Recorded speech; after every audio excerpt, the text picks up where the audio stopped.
राज्यपाल के पास शपथ ग्रहण समारोह शुरू करने की इजाजत मांगी गई। उपमुख्यमंत्री पदाची तसेच गुप्ततेची शपथ घेण्यासाठी पदनिर्देशित उपमुख्यमंत्री महोदया उपस्थित आहेत। त्यांना आपणासमोर शपथ घेण्याची परवानगी असावी। सुनेत्रा पवार महाराष्ट्र के उप मुख्यमंत्री पद की शपथ लेगी और गोपनीयता की भी शपथ ली जाएगी।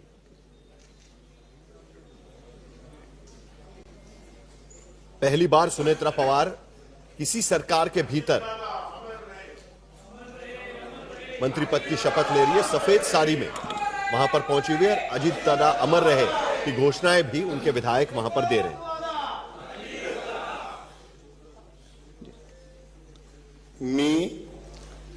मी सुनेत्रा अजित पवार गांभीर्यपूर्वक प्रतिज्ञा करते की कायद्याद्वारे स्थापित झाले आहे अशा भारताच्या संविधानाबद्दल मी खरी श्रद्धा व निष्ठा बाळगीन।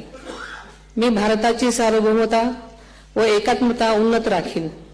मी महाराष्ट्र राज्याची उपमुख्यमंत्री म्हणून माझी कामे निष्ठापूर्वक व सद्विवेक बुद्धीने पार पाडेन आणि संविधान व कायदा यानुसार सर्व तऱ्हेच्या लोकांना मी गांभीर्यपणे व निपक्षपातीपणे तसेच कोणाच्याही विषयी ममत्वभाव किंवा आकस न बाळगता न्याय वागणूक देईन।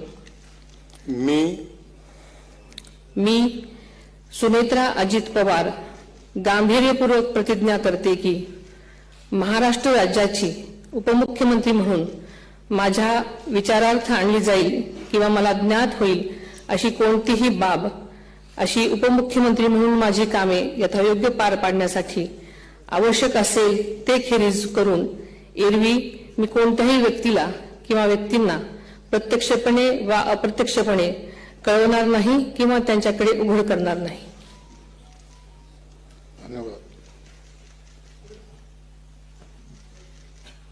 तो अब सुनेत्रा पवार अधिकृत तौर पर उपमुख्यमंत्री पद की शपथ उन्होंने ली है। लोक भवन के भीतर महाराष्ट्र के राज्यपाल आचार्य देवव्रत ने उन्हें शपथ दी और शपथ लेने के पहले और शपथ लेने के बाद भी अजीत दादा अमर रहे, अजीत पवार अमर रहे, एक ही वादा अजीत दादा, ये घोषणाएं भी वहां पर चल रही हैं। महाराष्ट्र के मुंबई में सुनेत्रा पवार ने अब उप मुख्यमंत्री पद की डिप्टी सीएम पद की शपथ ली है। उन्हें अब कौन से मंत्रालय दिए जाते हैं ये थोड़ी देर में देवेंद्र फडणवीस के मुख्य मंत्रालय की तरफ से यानी सीएमओ की तरफ से जारी किया जाएगा, लेकिन उनके पास वित्त विभाग का कार्यभार फिलहाल नहीं रहेगा। इस बार के महाराष्ट्र विधानसभा के बजट सेशन में महाराष्ट्र का बजट मुख्यमंत्री देवेंद्र फडणवीस सदन के सामने पेश करेंगे। सुनेत्रा पवार ने अब डिप्टी सीएम पद की शपथ ली है। पहली महिला मुख्यमंत्री सुनेत्रा पवार यहां पर बनी हुई है। आज दोपहर 2 बजे एनसीपी विधायक दल की बैठक बुलाई गई थी। इस बैठक में दिलीप वलसे पाटिल जो एनसीपी के एक वरिष्ठ विधायक है, उनके तरफ से यह प्रस्ताव रखा गया कि सुनेत्रा पवार को विधायक दल का नेता चुना जाए और उस आधार पर सुनेत्रा पवार को विधायक दल का नेता चुना गया। उससे पहले छगन भुजबल ने शोक प्रस्ताव रखा अजीत पवार के नाम पर और उसके बाद विधायक दल का नेता सुनेत्रा पवार को चुना गया और उसके बाद सीधे 5 बजे सुनेत्रा पवार डिप्टी सीएम पद की शपथ लेती है। उनके साथ में उनके बेटे जय पवार भी वहां पर मौजूद थे। उनके दूसरे बेटे पार्थ पवार बारामती के भीतर शरद पवार को मिलने गए थे और वहां पर शरद पवार से उन्होंने लंबी मुलाकात की। आज सुबह एनसीपी एसपी पार्टी के अध्यक्ष शरद पवार ने मीडिया के सामने बयान देकर कहा कि सुनेत्रा पवार उप मुख्यमंत्री बन रही है, इसके बारे में उन्हें कोई जानकारी नहीं है और अब बाकायदा वहां पर स्टेज पर उप मुख्यमंत्री पद की कुर्सी पर सुनेत्रा पवार विराजमान होती हुई।